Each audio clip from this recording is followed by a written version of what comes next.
church throughout the nations, live from Telegracia International Studios. Prepare to receive the desired of all nations, the King of Kings, Lord of Lords, Dr. José Luis de Jesús, the man Christ Jesus. Yo, Jesucristo hombre.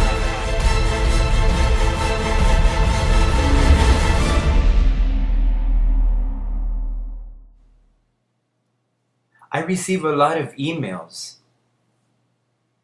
where they call me apostate and they say that we are in apostasy. Today's topic is, what does apostasy mean? What is it? Let's see if we're in apostasy or if they are the ones that are in apostasy. Because there has to be proof. You can't just call someone apostate and not tell them why. You have to identify the reason why they are apostates. Let's read first the first letter to Timothy, chapter 4, verses 1 through 5.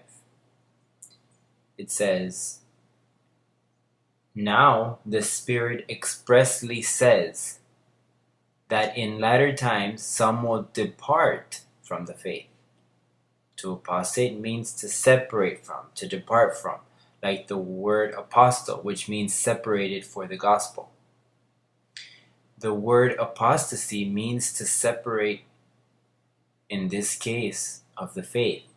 It says, "Giving heed to deceiving spirits and doctrines of demons." Look at how you separate from faith. Number one, by listening. Where do you listen to doctrine? In a football field? A basketball field? Where do you hear doctrine? In a church. That's where you hear doctrine. In a university where they teach religion, you hear doctrine there. I mean doctrine according to faith. So you separate by listening. Now listen to what it says there. "Giving heed to deceiving spirits and doctrines of demons." What are doctrines of demons? Who taught the doctrine of demons?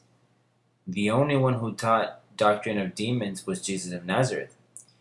He was the one to establish casting out demons, identifying them by name and casting them out. So how do you separate? Well, when you see any ministry in demonology casting demons out these days, is still in the doctrine of Jesus of Nazareth, that on the cross, Satan being destroyed, you should no longer speak of demons because he was destroyed. History changed after the cross. But today there are still many ministries who are in apostasy by teaching that a person can have a demon, or by casting out demons, or by fasting to anoint with oil so the evil spirit will leave. And this is how you can separate from faith. Also, by refraining from eating, fasting. It says there, verse 3, on first letter to Timothy, chapter 4. Chapter 2 says, "Speaking lies in hypocrisy, having their own conscience seared with a hot iron." They are in bad conscience. For you to be in bad conscience, you have to accept that there is still sin. In other words, that Christ did not put sin away, that the Lamb of God died and didn't put sin away. They're in bad conscience. It says, "Forbidding to marry." This is celibacy. Celibacy is a manifestation that the Catholic Church is in apostasy. That it's the only ministry that honors celibacy. Forbidding to marry, and commanding to abstain from foods which God created to be received with thanksgiving by those who believe and know the truth. Do you know of any church that says that the pork meat is unclean, or that you can't eat meat on Fridays? Well, those are symptoms of apostasy.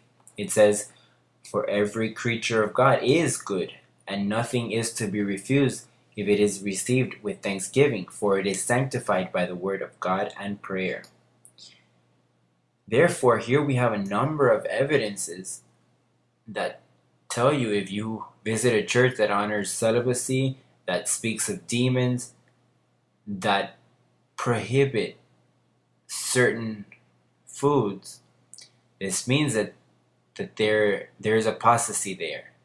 They are separated from faith. The next verse that we're going to read is second letter of Thessalonians chapter 2, verse 3, which says, "Let no one deceive you by any means, for that day will not come, the Lord, unless the falling away comes first, and the man of sin," pastors that speak that there is still sin, "is revealed, the son of perdition." It means that the Lord won't come until apostasy comes, which means that one of the codes of knowing if the Lord is coming is when everyone is in apostasy. Now, if we are in times of apostasy, then the Lord came. The Lord has come. Look at what Luke says. Luke 18:8. It says, "I tell you that he will avenge," speaking of an unjust judge, "them speedily. Nevertheless, when the Son of Man comes," because the Son of Man was already there. Jesus of Nazareth, who was also called Son of Man. Now, when the Son of Man comes, speaking of another manifestation in the future, will he really find faith on the earth? That means that this is one of the symptoms of apostasy. When the Son of Man would come, he would not find faith. And that's when the Lord came, and they didn't notice. Why didn't they notice that the man Christ Jesus came? Because they are in apostasy. You that are listening to me from the ministry, you are not in apostasy. And you think that I'm the man Christ Jesus, of course, because you are not in apostasy. Now, I'm going to prove that we are not in apostasy and they are in apostasy. Those that criticize us, they are in apostasy. Look at how it reads, verse 3 of chapter 1. "Blessed be the God and Father of our Lord Jesus Christ, who has blessed us with every spiritual blessing in the heavenly places in Christ." So what did the Lord Jesus Christ do when he died on the cross? He blessed us with every spiritual blessing. So how is a believer blessed with how much blessing? With every blessing. So when you hear a man say, "God bless you," you need to say, "He already did." Ephesians 1:3. Or, "Did you not know that he died and resurrected to bless us with every blessing?" No. God keep you. He already did. If he blessed me with every spiritual blessing, someone that is blessed with every blessing is superbly kept. Blessings, to find that. What blessings? What? That I'm missing or that you're giving me? Because he already blessed me with every blessing. Oh, so no more blessings can apply? Well, they would if I weren't blessed with everyone. But if I was given each blessing, how will more blessings apply? No, I say, "God bless you," because I want you to continue to receive blessings. Well, I already have them all blessed. I don't know if you don't understand what you read or you don't want to understand. Or is it that the apostasy of faith doesn't allow you to understand? Or is it that you're an apostate? Because I don't see myself in apostasy. I see myself blessed with every blessing. So then, God bless you. God bless you in these times. Or you are not. You need to decide blessed. Why is it so uncomfortable for you to say blessed? Even when it's explained to you that you are already blessed? Or is it that you don't believe the word? Why do you call him Lord, Lord, and don't believe what he says to you in his word? You're either blessed or you're not. And if you're not, don't even try it. There's no more time. You missed your train. The train came and left. The car left. The plane left. Everything left. You're either blessed or we have to give you blessings, or we have to pray for you for the blessings to continue, or we have to anoint you with oil and lay hands. Where do you stand? What's the bottom line? I mean, I have received many emails saying that I'm an apostate. Well, let's speak with the public and see who is the apostate on this occasion. So far, I have passed this test with 100 points. I see you far from passing the test. So, as of right now, I see you failing if you don't change your way, the way you greet. Now, let's see something else. Romans, well, let's read Galatians chapter 4, verse 6. And it says, and because you are sons, you are a son of God, right? And because you are sons, God has sent forth the Spirit of His Son into your hearts, into your mind. When He blessed you with all blessings, the Spirit of His Son came, crying out, Abba, Father. And therefore, you are no longer a slave, hallelujah, but a son. And if a son, then an heir of God through Christ. So how can you tell me that I'm an apostate when you are the one in bondage? Not me. I recognize, and the Growing in Grace ministry teaches what is written. Our hope, what we will inherit, is written. There is proof. You say hallelujah, and we say Abba, Father. Why? Because the Spirit of Christ came. And why can't you say Abba, Father, and you can't say hallelujah? Because you're an apostasy and you can't see the difference. That's why. You that are listening to me right now, if you have 2 inches of a forehead, you say, hey, this man is right. All these people say that he's a liar, but he's explaining it, and it's written there. It's clear. And if I have the Spirit of Christ, I cry, Abba, Father. How am I going to say hallelujah? Hallelujah. You are not a slave, but it seems like you're in bondage and orphanage if you can't say Abba, Father, and you can't say blessed. I don't know, but the second test, I passed it with 100 points once again. I don't know you, I don't know about you, but I passed. Romans chapter 8, verses 15 and 16. Yeah, because you're capable of saying that that's an isolated verse in Galatians. Let's see what Paul said to Rome in chapter 8. Paul tried to convince the ones that belonged to the Vatican, those that were forming a great harlot there. Paul tried to warn them, but they didn't pay him attention.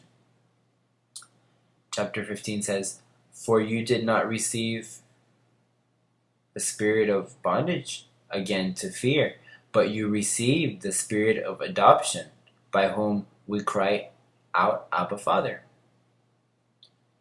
The Spirit Himself bears witness with our spirit that we are children of God. And if children, then heirs, heirs of God, and joint heirs with Christ, if indeed we suffer with Him, that we may also be glorified together. And so we have proven to you that the Apostle Paul, apostle to the Gentiles, apostle of the gospel of uncircumcision, we have proved that the term hallelujah does not appear in his 14 epistles. And he is a headmaster builder, a man that edifies the building of faith well, and he never uses the term hallelujah. Doesn't that catch your attention, blessed? Or is it that you are in apostasy and you can't understand me? Well, let's see the next little test.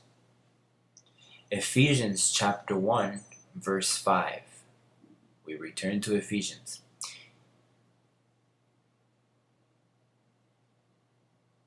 It says in chapter 1, having predestined us to adoption, which is the spirit of adoption, as sons by Jesus Christ to Himself, according to the good pleasure of His will. Oh, but I don't believe in predestination because it's unjust that God predestinated some and not others. well, then you are judging God, because here it says that it's an act of love, not an unjust act. Therefore, predestination is a correct doctrinal way to see these things. Is it that you were in apostasy and can't see it? Look at what verse 11 says. It repeats it. In him also we have obtained an inheritance, being predestined according to the purpose of him who works all things, not according to free will, according to the counsel of his will, that we who first trusted in Christ should be to the praise of his glory. In him you also trusted, after you heard the word of truth, the gospel of your salvation, in whom also, having believed, you were sealed with the Holy Spirit of promise. Now, can someone think that you can lose salvation after being predestined, chosen before the foundation of the world, as Ephesians 1:4 says? It says he chose us in him. How does it say? Just as he chose us in him before the foundation of the earth. The world didn't exist and you had already been chosen, that we should be holy and without blame before him in love. So if you think that a believer like this can lose his salvation, then you miss your train, blessed. You are in a savage apostasy. The only Christian ministry began in 1973 with the true gospel, and it guarantees and gives you the authority to call yourself a Christian. Oh, and another thing, to say I'm poor, that's an apostasy. Because Paul says, you know the grace of God, that he made himself poor so that you can be enriched, for us to participate of his riches. That's what destroyed the world and brought poverty. Don't say you're poor. Instead, you should say that I'm a rich person, but at the moment I don't have it manifested. That's what a true believer of grace of God confesses. So for now, this is what makes the people of Growing in Grace happy. Of course, the science that I teach makes anyone happy. Anyone, that is, who was predestined and chosen to listen to me and believe in me, blessed with all spiritual blessings. I say goodbye in the regressive countdown. And soon this flesh is dressed of immortality and incorruption. That is a promise. Good night.